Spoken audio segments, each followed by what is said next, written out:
Alright, so magandang umaga. Andito pa kami ngayon sa barangay. Sitio Pauin. Yan pare, pauwi na kami. Pupunta na kami sa San Marcelino. Hanggang iba. Ayun. So, yan si Pastor Fred, si Pastor Jerry de la Cruz at si Pastor Ocles. Bishop Ocles. So, yan ang aking mga kasama. Salamat sa Panginoon na experience namin ang maka-join fellowship kay Pastor Jerry. Pastor Jerry po ay isang Aita. Opo. Pero siya po ay talagang nakapag-aral at naging teacher po siya. Ayan, so yan ang kanyang simbahan at yan ang kanyang sakyan. Ngayon ay paalis na kami, naantay lang namin yung iba namin kasama.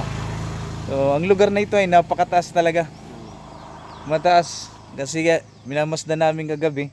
Habang paakyat kami, talaga naman hindi matapos-tapos na kaakyat.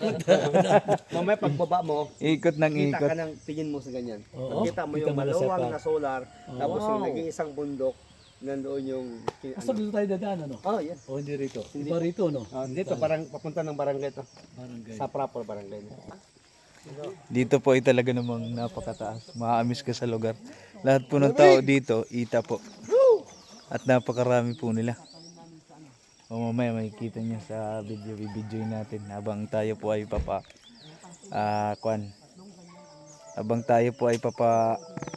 ilalim na. So yun, kasi papunta na kami dun sa binyo ng seminar. And dyan po kami natulog. Kaya lang dito sa kanila walang signal. Kahit anong signal wala. So yan ang property nila.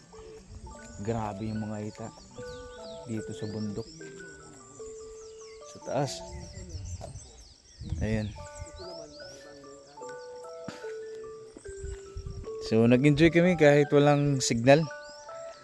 Dahil na-miss kami sa kwento nila. Marami silang pinagdaanan pero makita mo at malalaman mo sa kanila na talagang positibo sila sa buhay. At positibo po sila sa ministry. Talagang napakasipag po nila sa gawain ng Diyos. Marami po silang inaakit na bundok. At marami yung pumupunta dito sa kanilang mga foreigner. Sa kanilang simbahan. Kaya makita mo na kapag po sila, nakapag-put up ng church. Ayan. Malawak po yung nila, lupain. Malawak po yung lupain nila. So, andito po kami. Mataas po ito, mataas. Mataas po. Nakita nyo yung bundok na yun. Mataas din yun. Mamaya pagbaba namin, makikita nyo. So, dyan po kami natulog kagabi.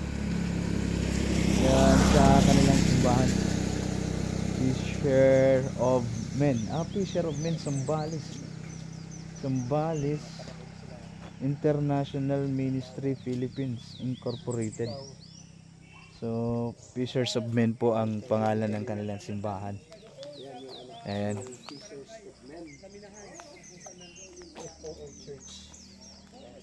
Ayan, puro po katutubo ang nakatira dito.